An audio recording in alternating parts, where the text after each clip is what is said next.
মাত্র 10 টাকার এক প্যাকেট সুজি দিয়ে বানিয়ে ফেলতে পারবেন দারুণ সুন্দর একটি টিফিন বা নাস্তা। এটা বাচ্চাদের স্কুলের টিফিনে সকালে কিংবা বিকেলে দিতে পারবেন।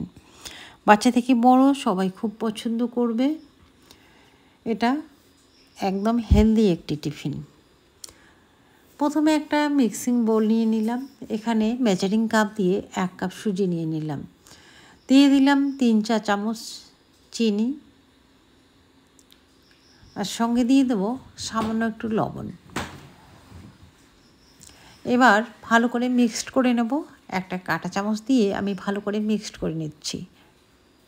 এরপর এখানে গরম দুধ দিয়ে দিচ্ছি।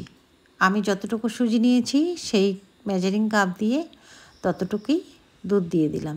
এখানে 1 কাপ সুজি সঙ্গে 1 কাপ দুধ। এবার দুধটাও ভালো করে মিক্সড করে নেব।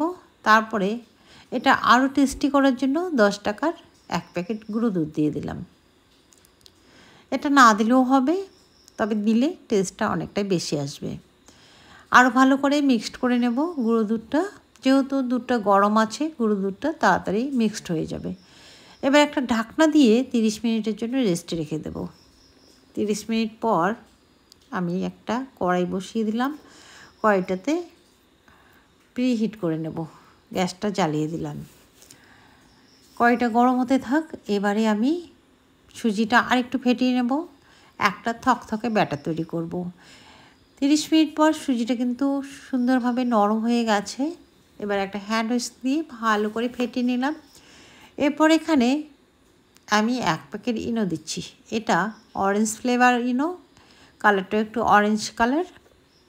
যে কোনো ইনো দিতে পারেন, অথবা বেকিং সোডা বা বেকিং পাউডার, যে কোনো একটা দিলেই হবে। তবে আজকে আমি ইনো দিয়েই তৈরি করছি। ব্যাটারটা দেখে বুঝে নিতে হবে কতটা ঘনত্বের। একদম কিন্তু গাঢ়ও না, পাতলাও না। এবার এখানে 5টা ছোট ছোট বাটি নিয়ে নিলাম, স্টিলের বাটি।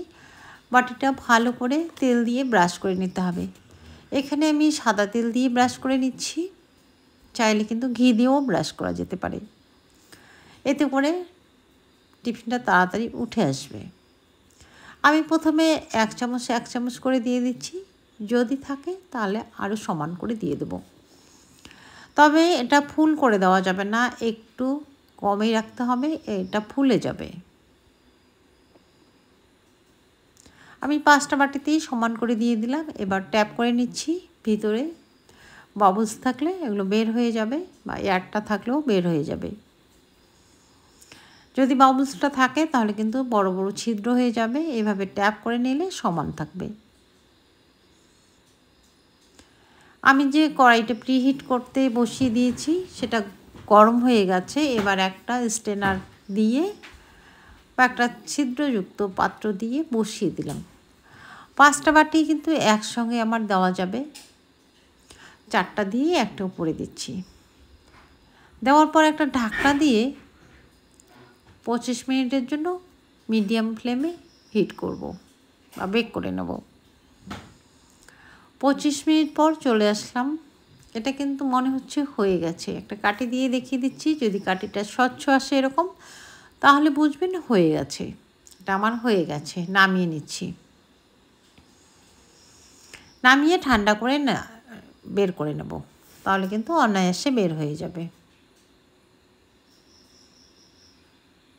আর এটা একটু যদি স্লো ফ্লেমে দেন তাহলে কিন্তু সাদা সাদাই থাকবে। একটু হাই ফ্লেম করে দিলে নিচে একটু লাল লাল হবে।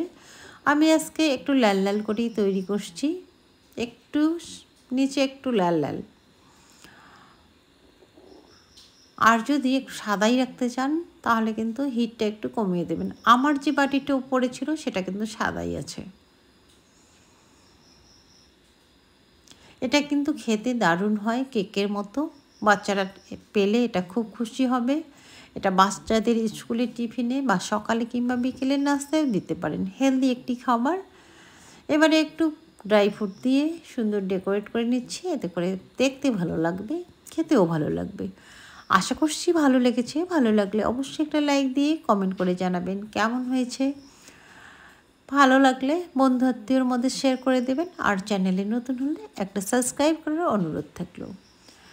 সাবস্ক্রাইব করে পাশে থাকা বেল নোটিফিকেশনটি অল করে রাখবেন।